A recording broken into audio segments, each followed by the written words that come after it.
Good afternoon and welcome to today's program titled Relapse and Recovery, Being Sober is More Than Just Not Drinking and Drugging. I'm Gary Enos, editor of Addiction Professional magazine. Today's program has been sponsored by Caron Treatment Centers.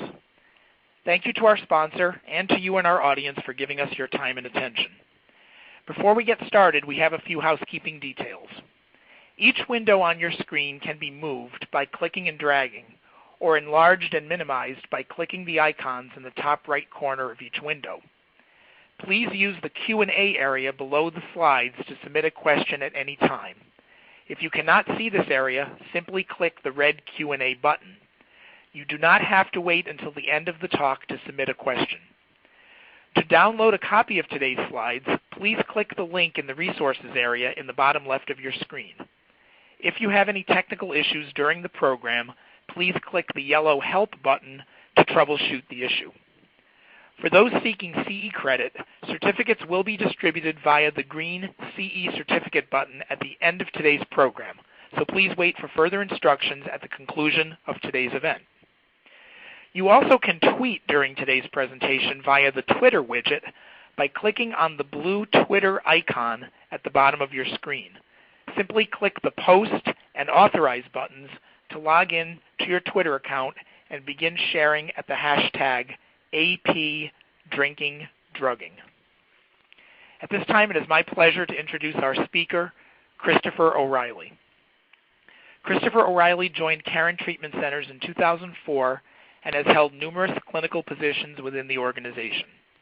He currently serves as clinical supervisor of the Relapse Unit at Caron, Pennsylvania.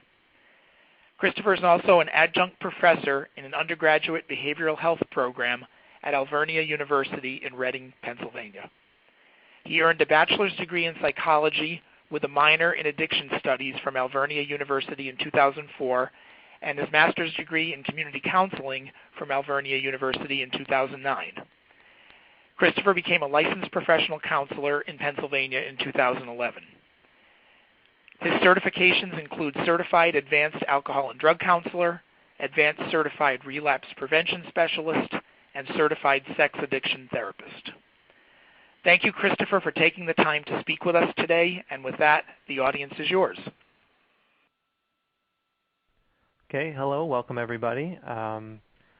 So today I'm going to start out with going over the training objectives.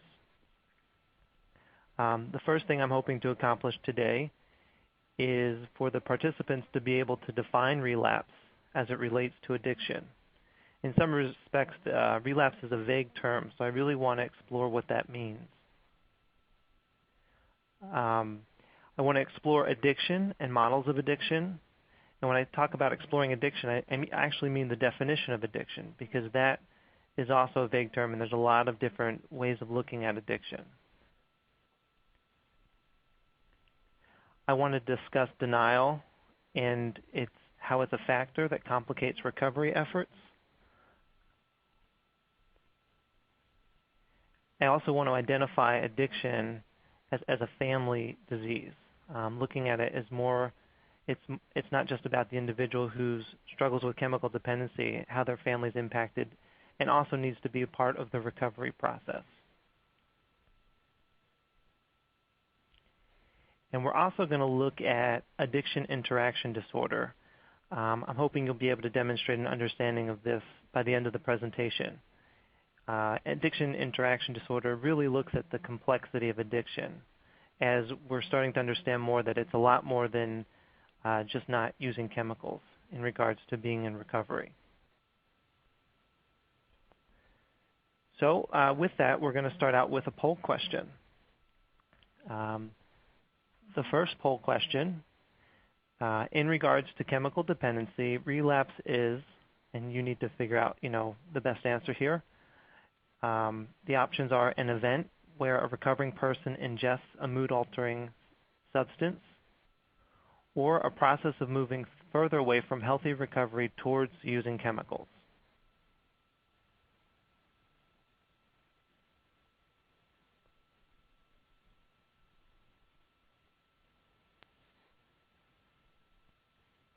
Okay, so at this point, looking at your answers, the majority of you, 87%, see relapse as a process, which is absolutely true. And I'm hoping to expand on that. What is that process for somebody who's in recovery and is struggling with relapse? So with the term relapse, that's where we're going to start today. Is it an event or a process? Which, in some respects, it's both. There isn't a process of relapse, but the actual event could be considered when we're talking about the individual ingesting a chemical. So we're going to explore that a bit further.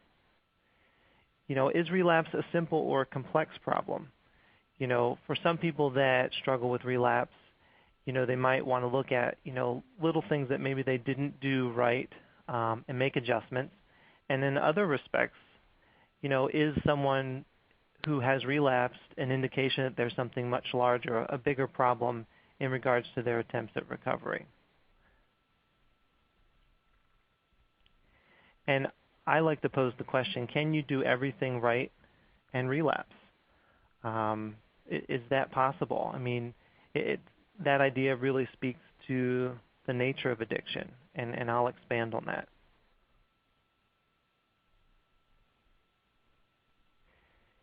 Also with relapse, there's the idea of relapse prevention, which is looking at somebody who gets into recovery and learning things and doing things that will keep them away from a chemical. And there's also looking at the relapse process, maybe somebody who has had time in recovery and now they're struggling with relapse and kind of looking at what happened. So that's sort of after the fact.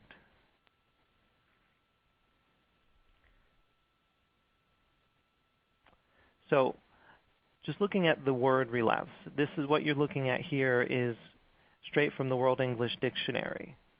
The first point here is to lapse back into a former state or condition, especially one involving bad habits.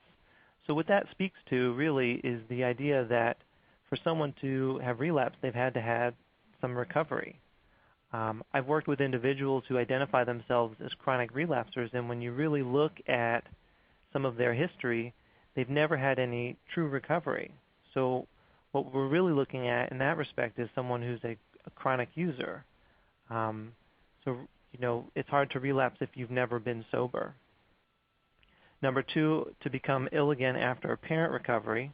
So that kind of speaks to the same thing, looking at the idea that you need to have had some recovery prior to struggling with a relapse. Number three speaks to the actual event, an instance of relapsing where you're, ingesting a chemical. And number four, return to the ill health after apparent or partial recovery. So this speaks to relapse being a process, but yet in regards to number three, it can also be an event. And we'll kind of look at how the two work together. Terence T. Gorski is an individual who has dedicated the majority of his career to looking at relapse and chemical dependency, and I thought I would add some of his thoughts on relapse during this webinar. Terence talks about relapse being more than just the use of alcohol and drugs. It's the progressive process of becoming so dysfunctional in recovery that self-medication with alcohol or drugs seems like a reasonable choice. So in recovery, an individual moves away from seeing chemicals as a reasonable choice because they developed healthier coping skills and healthier beliefs about what addiction is. So this here speaks to the process of addiction moving from healthy thinking to more unreasonable thinking or, distorted thinking. The second piece from Terence, he talks about the relapse process is a lot like knocking over a line of dominoes. The first domino hits the second, which hits the third, and soon a progressive chain reaction has started. And looking at it from that angle, the neat thing with that is it kind of identifies the fact that the relapse process can be stopped. If it is, using the analogy of dominoes, if there's an intervention or somebody is struggling, they can get help before the actual use of chemicals, which is a really positive thing. So Terence clearly sees relapse as a process.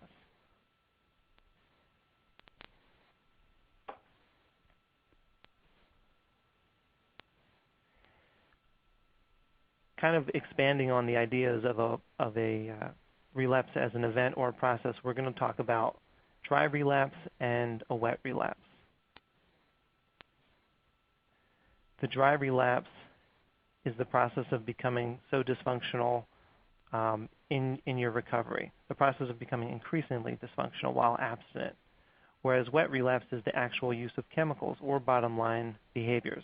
And I put the term in there, bottom line behaviors, because simply for the reason that a lot of people who are in recovery, it might not necessarily be in regards to chemicals. It could be in regarding to a sex addiction or a shopping addiction, these kinds of things.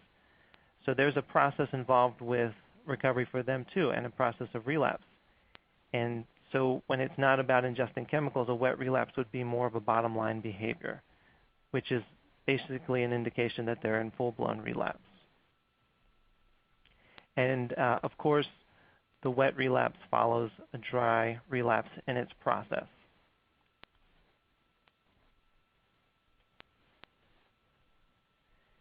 So here's another way to look at the relapse process. This is something called the relapse cycle, and it really highlights how you can move from being in healthy recovery, which again, what we're talking about is being necessary if someone is to move towards relapse. Moving from healthy recovery towards using chemicals again. And the way this relapse cycle is set up, if you look at the top right, there's the first rectangle. It says commit to stabilize, and that's really what an individual does in the beginning of recovery, and then they move through the process of further distorted thinking, feeling, and behaviors to the point where they are so isolated in their relapse that they believe that using a drug or a chemical is a rational decision. So I thought today it would be important to kind of break down this relapse cycle so we can really kind of see what the process is all about.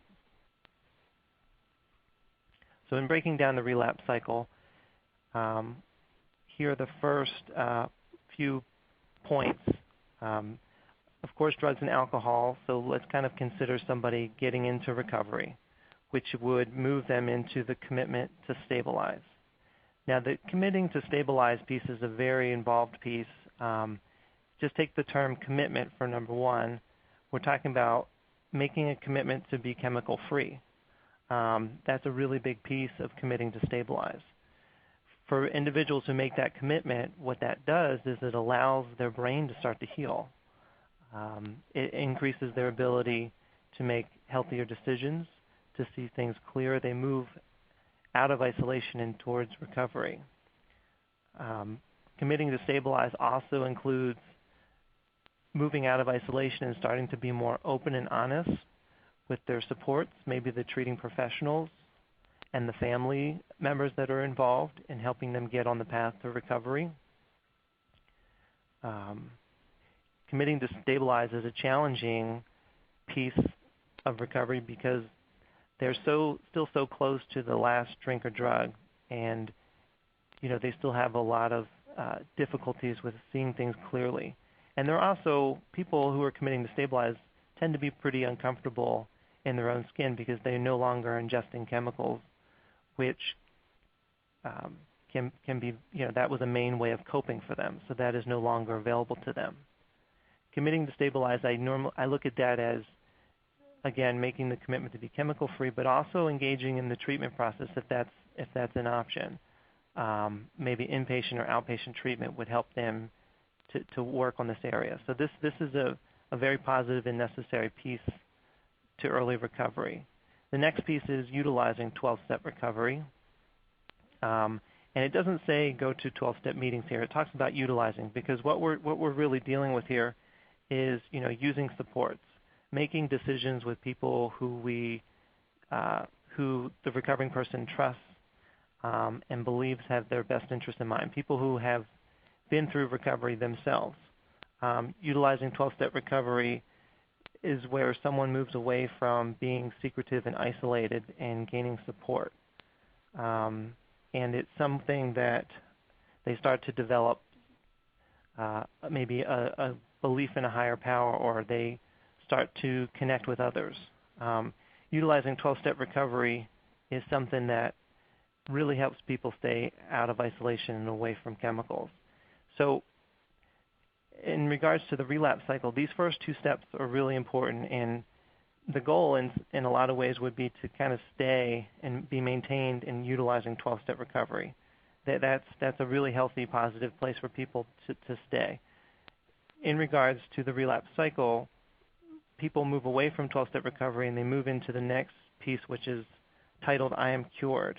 The I'm cured idea is where the individual starts to think and believe that maybe it's not necessary for them to do all those things that are being suggested or recommended in regards to 12-step recovery. It's where people start to pull away, and maybe other life responsibilities kind of become more important than managing their addiction. So it doesn't necessarily mean that they fully pull away from 12-step recovery or pulling away from everything that they've been doing that's been healthy for them in their early recovery, but yet they're starting to believe that it's not as necessary as maybe they've been told or that they believed before. From I'm cured, the next piece of the relapse cycle is I stop growing. And that's directly related to not utilizing 12-step recovery as much. 12-step recovery is something that helps people grow emotionally, relationally, and spiritually. So if that's not being utilized, there's going to be slowed growth in regards to progress and recovery. And as you can see, this is where we're starting to pull away from having a healthy recovery towards the potential for relapse and chemical use again. From stop growing, we'll talk about return to old thinking. Return to old thinking, is really a matter of maybe not believing that they need to do what's necessary, or that, I'm doing well, I think I can handle this on my own. I don't need as much support as maybe I once did now that I'm stabilized, meaning that maybe it's been weeks, months, years that they haven't used chemicals. I can do this myself. So the old thinking could also be very much isolated compared to maybe how open they were while utilizing 12-step. They're not really utilizing the supports as they were before. So a direct result of stop growing old thinking, I have stress problems. And the stress problems, maybe they would experience more angst, more feelings of uneasy. And we know that life in general has stressors, but we're talking about stressors that are added because of not doing what is necessary in early recovery. These stress problems are pretty much often a direct result of hiding some of the old thinking, which they're not getting the help and the support that they need around that. From stress problems, we move to old behaviors. Old behaviors, really could look like telling people what they want to hear. So it's sort of like providing lip service to the supports that we have in our support network, rather than being honest with them. It's again the process of just being more isolating, keeping people at bay.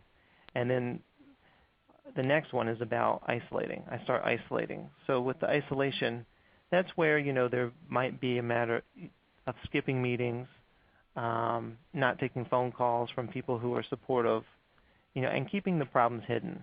It's really at this point in the relapse cycle, there's a big disconnect between the way the individual might be presenting to their supports versus what's really going on with them. And then the next piece here is old people, places, and things, which is they're feeling the need for more comfortable or familiar relationships that maybe they've had in their active addiction. The old people and places and things, that feels good. That's more comfortable. And often these are enabling relationships or unhealthy places for people to go and to be. And there's less accountability when it comes to the old people, places, and things. in comparison to the 12-step support system. So from Old People, Places, and Things, the next piece is pain and problems. And with the pain and problems, individuals could be feeling lonely. They could be feeling confused. They are starting to really slack on their commitments and responsibilities. The next piece is addictive thinking, and this is where things are really high risk for the individual, because with the addictive thinking, they're maybe starting to think that they can handle social drinking. They're starting to think and believe that the social drinking or using or even a full-blown relapse is the only way to manage their pain, to manage their stress. Rarely at this point does anybody within their support system have much awareness as to how much the individual is struggling. Then with the loss of control, I've heard some people identify or explain this part of the relapse cycle as being on autopilot. Loss of control, an example of that would be where there's a plan in place for the drink of the drug. They will not be making a good decision unless they're intervened upon, and there's no rational thinking. This is where the individual believes that the drink or drug is really the only solution to their pain, their problems, and their levels of stress, and so on. This is a very dangerous place for someone to be in regards to their relapse cycle. And then, of course, the loss of control, unless intervened upon, will lead to drugs and alcohol. To highlight this idea a little bit further, what I've done here is I've given you an example of a relapse cycle I've done with a patient. Let's call him Larry, and what he's identified. So you can see that for Larry, his commitment to stabilize was being open, honest, and willing. He did some detox work, so he got the chemicals out of his system. He utilized Alcoholics Anonymous, a sponsor, and he was taking direction. So what happened with him, he started to pull away, and I think he did well in recovery for a little over a year, probably about 14 months, and then he stopped going to as many meetings, avoided his support. With that, there was the stop in growth, which means he stopped praying and accepting help. Old thinking started to creep in. I know what I need to do. There was some stress problems for Larry. He identified feeling anxious. The stress built. Old behaviors for Larry was providing lip service, meaning telling people what they wanted to hear rather than what was really going on with him. He was isolated. He didn't show up for meetings, and he just didn't show up in general. His supports, he really pulled away from them. And then in regards to people, places, and things for Larry, he reconnected with his ex-girlfriend, who was not a positive or supportive person of his recovery. With that, pain and problems was lone, sad and confused.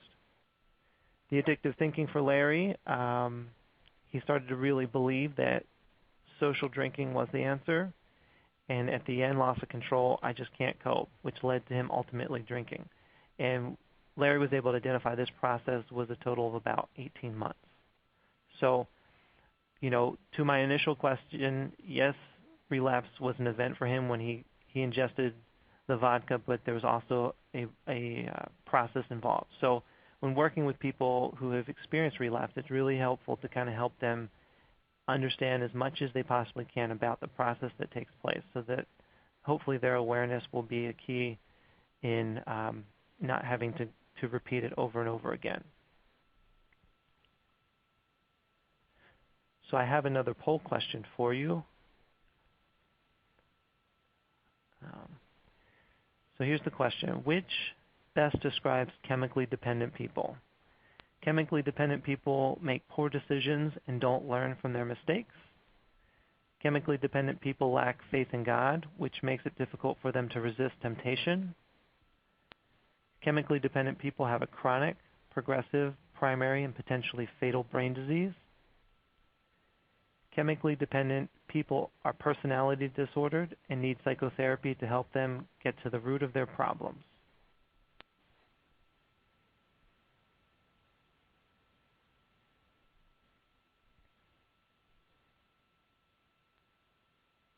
Okay.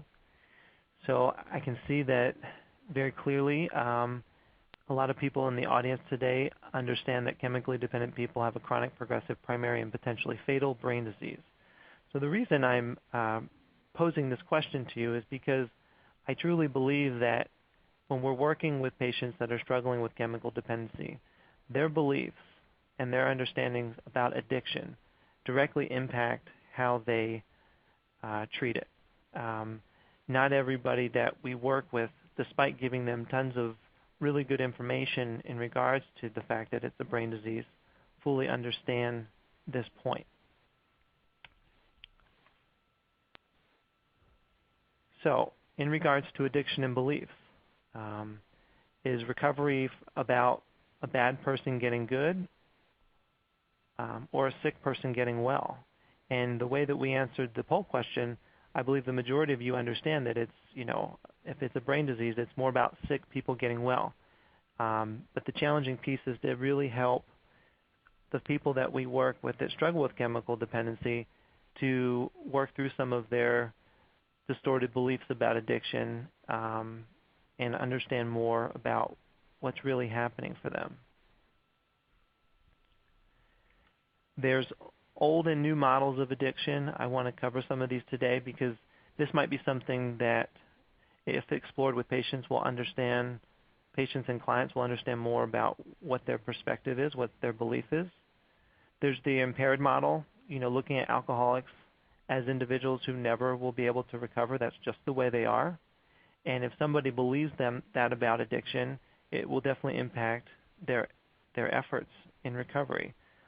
With the impaired model, it might just be more about damage control. They might believe that they're always going to drink, so they might as well just, try and manage it as best as they can to reduce the consequences. Then there's the dry moral model. With the dry moral model, alcoholics lack faith in God, succumbing to temptation. And for people that truly believe from that perspective, they might see recovery, or the answer, so to speak, is more about developing a relationship with God, which will make them stronger in their faith, which will keep them sober. In regards to the third, the wet moral model kind of looks at alcoholics as immature, irresponsible, and weak-willed. And from this perspective, it's really a matter of, growing up and being more responsible and just, keeping yourself on the right track, and also maybe with some help. But it's about willpower and just being stronger in that area. We also have the old medical model, which kind of looks at the need for medical detox from chemicals, and if we can instill fear of health consequences in individuals, that's one way to increase their chances of maintaining sobriety.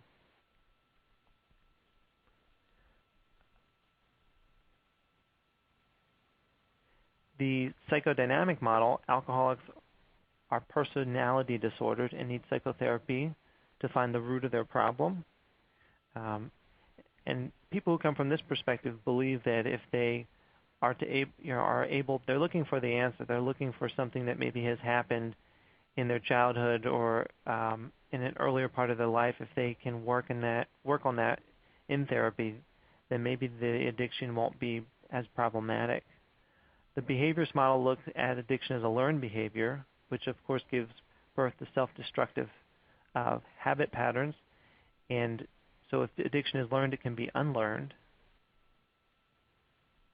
Then we have the family systems model, which looks at addiction as unresolved family issues, issues within the family system. And last but not least, we have the chronic disease model, where addicts have a chronic, progressive, primary, and potentially fatal brain disease. And, with my experience working with chronic relapsers, you can give them lots of information about the chronic disease model, but it doesn't necessarily mean that they're going to change their deep-rooted beliefs about addiction. So some of that work has been helpful in getting people to kind of figure out more of why they aren't treating their addiction as need be. I added here up-to-date current definitions of addiction, which can be helpful in working with individuals who are struggling with relapse, just so they can kind of better understand, and you can give them this information and see how much they relate to, believe, and/or they struggle with. I added this slide from the doctor's opinion.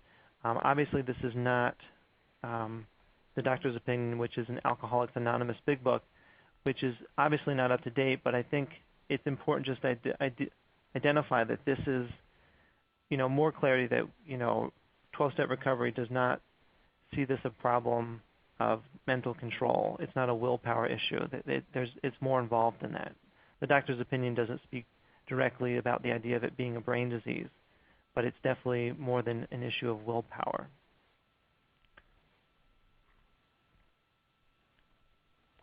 So what we've covered so far is kind of highlighting the fact that, a lack of understanding of the relapse process and a lack of understanding or lack of healthy beliefs about addiction in general can both be barriers to recovery. So speaking of barriers in recovery, long-term recovery, one of the things is denial. And the things I've been speaking about up to this point is in regards to denial. Denial is really about errors in thinking, self-deception, and the deception of others. So in regards to, people who tend to try and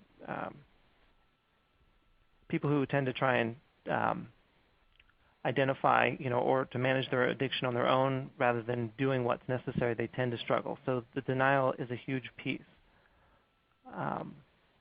I want to talk about some levels of denial because it's different for people, and there's stronger denial.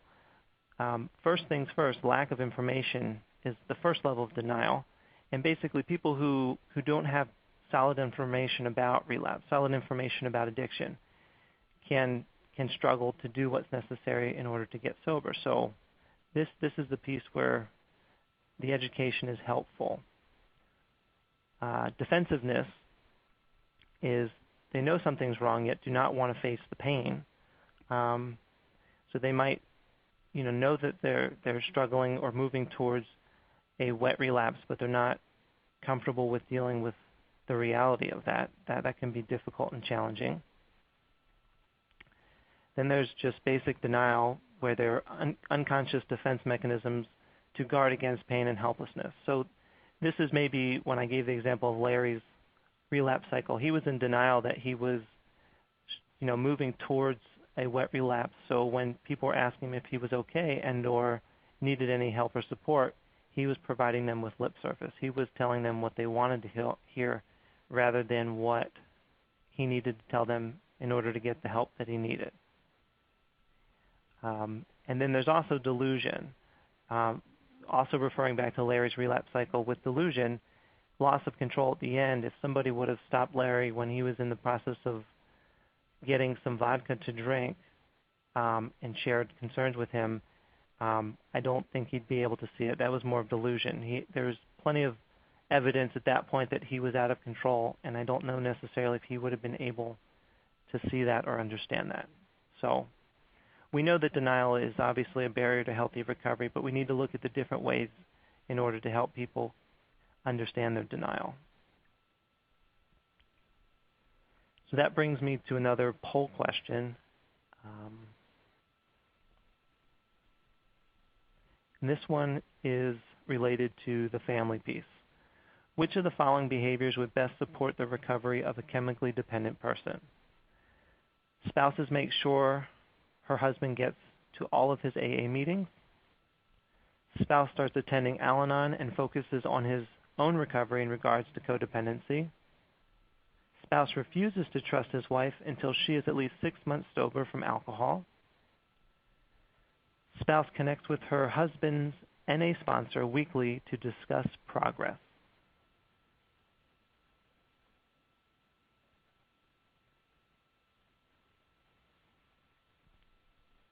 Okay, so we identified understanding that attending Al-Anon and focusing on your own recovery is the most beneficial. What I've experienced working with people who struggle with relapse is that is rare. Rarely are the families engaged in Al-Anon in a level that they need to be. Denial impacts the family too. They often look at the problem of chemical dependency or the use as the family member or the addict alcoholic's problem, and they pull away from doing what's necessary for the family to recover from their own end. Some of the questions I like to ask family members of people who have been in multiple treatments or have had periods of recovery, what are the boundaries? Is there enabling that's taking place?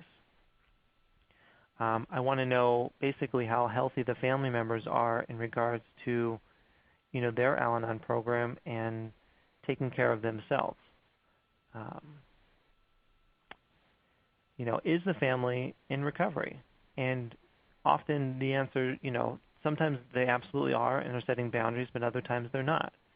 And some of the work that we have to do in that area is if the family is not in recovery and the client or the patient is struggling with addiction or relapse, kind of helping them as a system see as to, it's more than just the addict alcoholic that needs to get into recovery.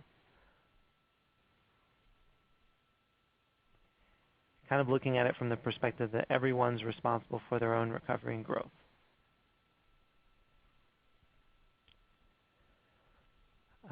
These are just few of the common distortions that I've heard and worked with some family members around. It is his or her problem. I don't need help. Kind of not able to see it as a family systems issue, looking at it from the family. The bigger picture, the family dynamic. They don't see the enabling the way that as clearly as it's there. I've been to a few Al-Anon meetings, so they're sort of minimizing the need for such a thing, the need for the support and to work the steps and have a sponsor. They don't see that as clearly as we would hope, or we try and get them towards. Al-Anon is really not for me. So, that really also just speaks to the distortion, being that they're living with an addict alcoholic and they, for some reason, don't believe and or see that Al-Anon is necessary or for them.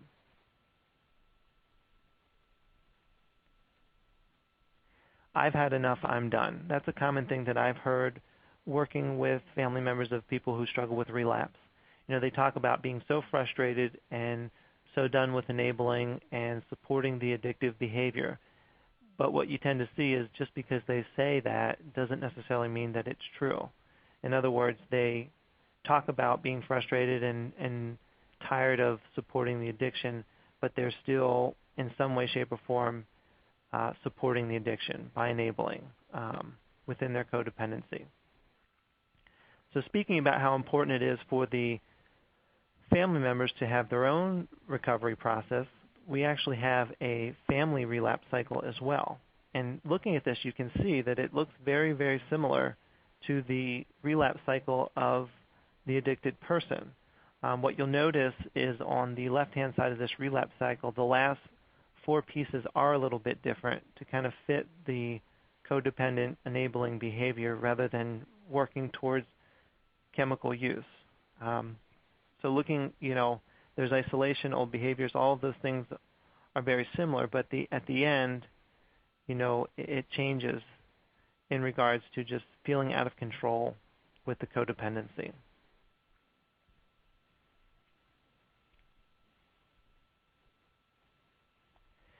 So we have an example here of Larry's wife's relapse cycle, and I'll go through this just to kind of highlight some of the things that she experienced moving away from recovery with her Al-Anon to being enabling in that sense. So her commitment to stabilize, she participated in treatment. She was a part of the family education program with her husband. For a while, she utilized 12-step recovery. She went to meetings. She had a sponsor. She developed relationships with sober women. sober in the sense of, moving away from the codependent behavior, the enabling.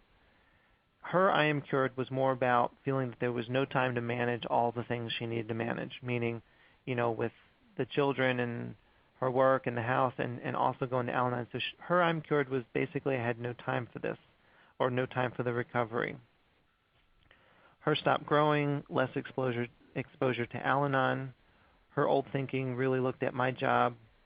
Her job was keeping the family going, stress, just being overwhelmed by the kids and her husband.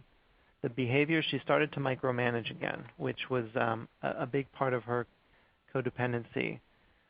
Isolation, she disconnected from her sponsor and her support group. Overwhelmed and rushed. She can't keep everything on track, just feeling overwhelmed by all the responsibilities that she believed that she had. In regards to her influencing others, she believed that Larry, her husband, needed to change, and she was capable of doing that. And then moving closer to full-blown relapse for her, feeling inadequate, thoughts of control, just too much for me, Larry will change, and she was going to make sure that he did that. In regards to resentful, blame, and shame was the next piece. And then it went into her obsessive destructive behavior, which was searching for the alcohol and, really making it her job to keep her husband sober. So when we deal with families that struggle with relapse, we really look at both husband and wife or the partners, both pieces in regards to their relapse. This next slide, I just wanted to kind of take a second and highlight, family of origin related issues, adult children of alcoholic issues. We've talked about family of choice up to this point with examples of Larry and his wife. And I just want to highlight, the big book talks about people who really struggle to get sober, people who really struggle to be honest with themselves. The big book talks about being constitutionally incapable. And what I want to highlight is for people who have, symptoms of growing up in an unhealthy home environment, being isolated, being afraid, being compulsive, all of this laundry list that I have on the bottom half of the slide really highlights some of the adult children of alcoholics. These are some of the symptoms that they experience. So it's difficult for them to truly utilize 12-step recovery sometimes because they don't know how to be honest. They don't know how to trust in others. So there's a lot of barriers for people who have grown up in unhealthy family systems to utilizing 12-step recovery. So that's often an area that we need to help them understand more about. I also just want to talk about behaviors in general because as the title of this presentation is, relapse and recovery recovery is a lot more than not drinking or drugging. What I really mean by that is looking at the behaviors. Number one, putting down the chemical, that's a great start, but you also have to change your behaviors, utilize support. If behaviors don't change, it really sets somebody up for relapse.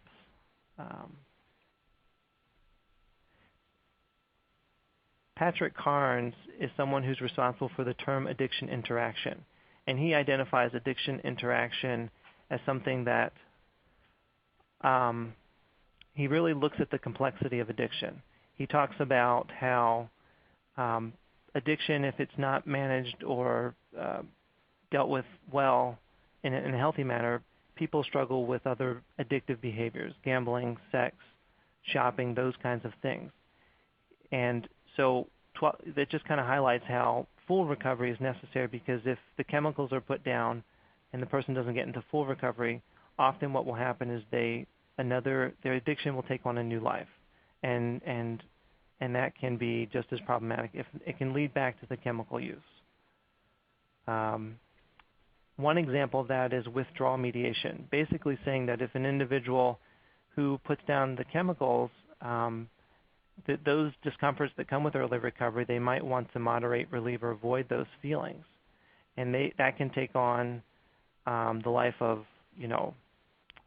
exercise or sex or gambling, shopping, those kinds of things. The example I'll give here is that exercise replaces alcohol and the behaviors continue. So exercise can be a positive way to kind of live your life in early recovery or a coping skill. But when it becomes excessive, when you have to hide it and lie about it, that's when it becomes more problematic. So admitting powerlessness is a huge step in regards to chemical behaviors and also other addictive behaviors that may surface, because if they're not discussed and or dealt with, then they can't get the help and support that they need.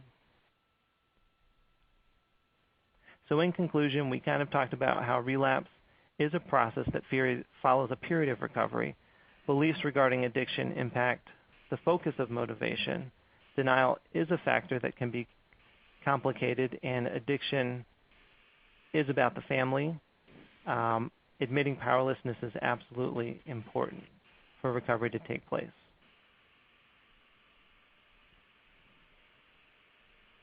So thank you for joining me. I will move into the question and answer portion.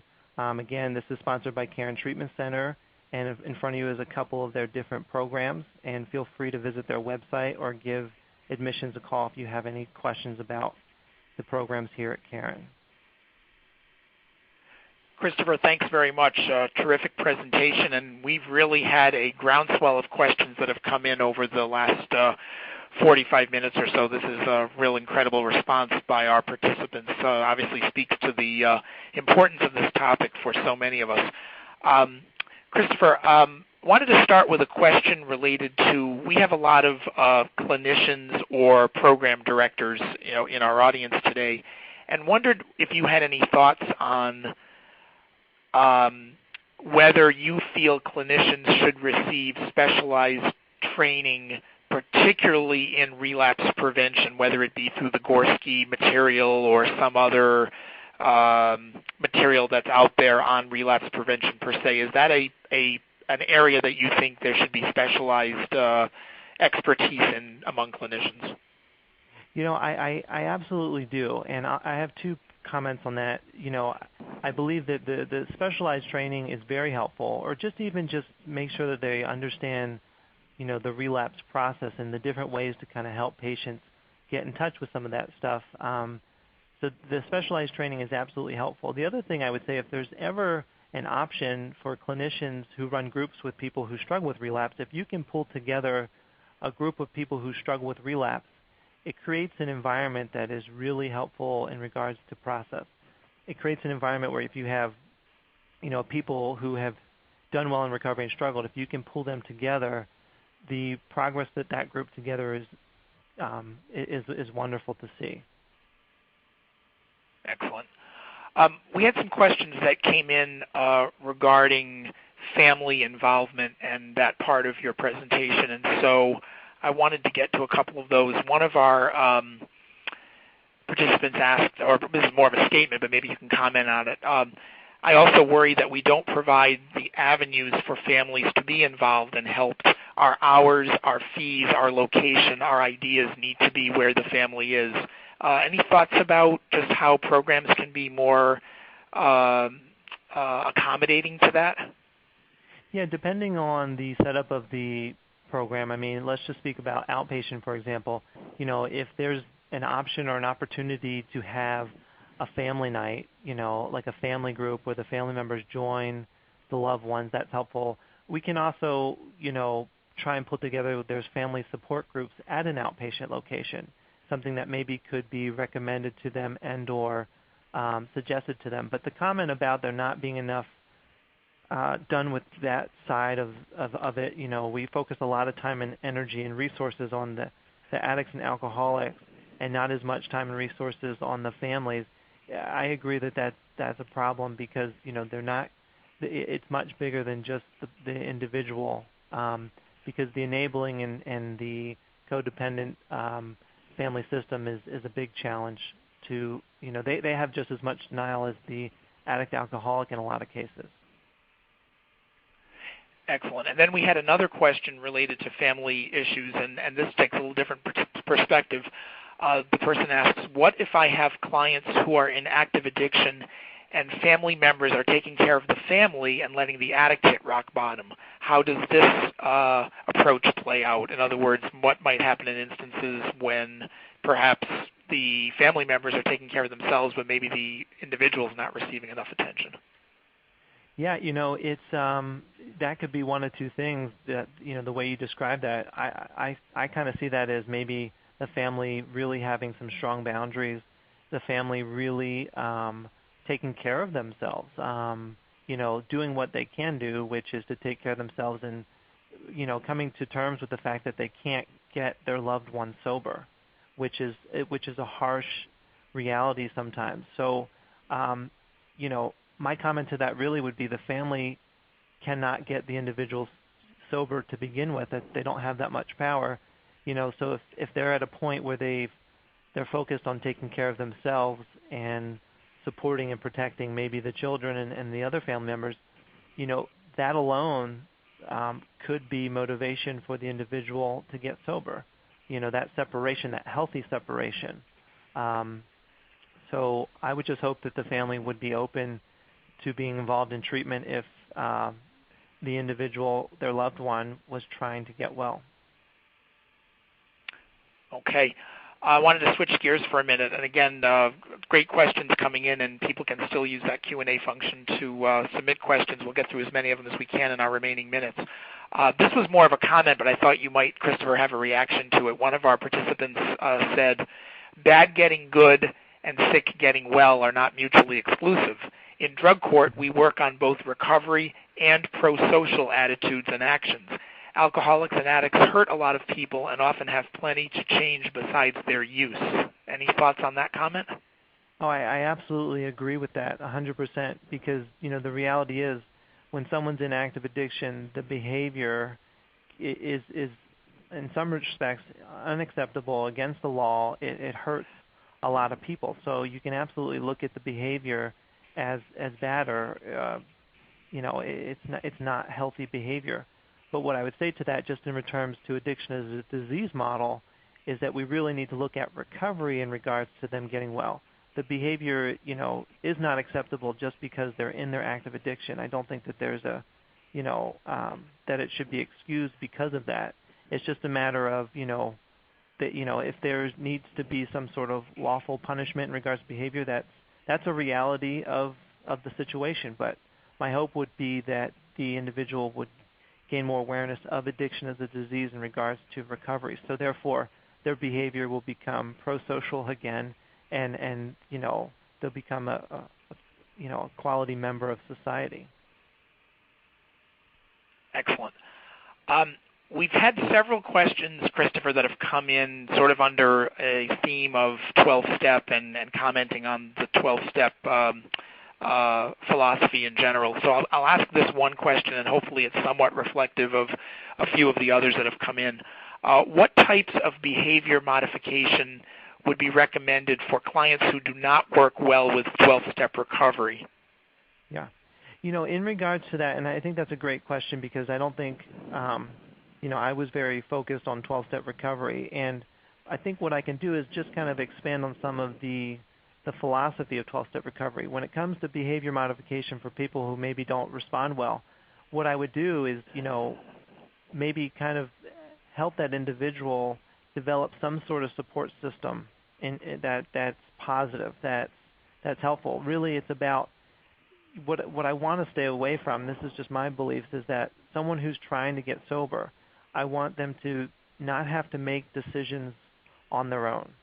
I want them to have people that they can talk to about their, distorted thinking and their struggles in regards to, struggling with guilt and shame, some of those really self-defeating emotions. So in regards to, if someone really struggles with 12-step recovery, if there's a way to just provide them with support and guidance through the early phases of recovery, that would be the next best thing. Okay, very good. We probably have time for maybe one or two more questions. So, and again, must thank our participants for their active participation today. Really terrific feedback from our audience, and it's very, very heartening. Here's a question regarding the rock bottom concept. Often people think it's necessary for the addicted person to hit rock bottom before recovery is sought out. What are the best ways to explain to families that rock bottom is not always necessary to get treatment. Yeah, one of the ways you can help families understand that is basically, rock bottoms can be different, and, family members who think that that's absolutely necessary to get treatment, maybe they're just, that's their concern. But anyhow, rock bottom can happen, not necessarily, it doesn't have to be about, experience. They don't have to get arrested and they don't almost have to die, those kinds of things. Rock bottom could happen while in treatment.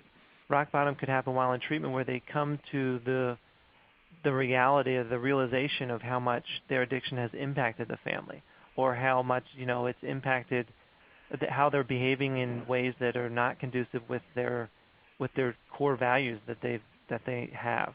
So rock bottom can happen in a supportive and healthy environment. I like the term rock bottom, but I think we need to expand upon that, and it doesn't just have to be about, institutions or jail. It can be, getting arrested, those kinds of things. Rock bottom could be, we can come to terms with your rock bottom while in treatment. I think that will be an excellent place to end off, and thank you very much, Christopher, for the Q&A portion as well.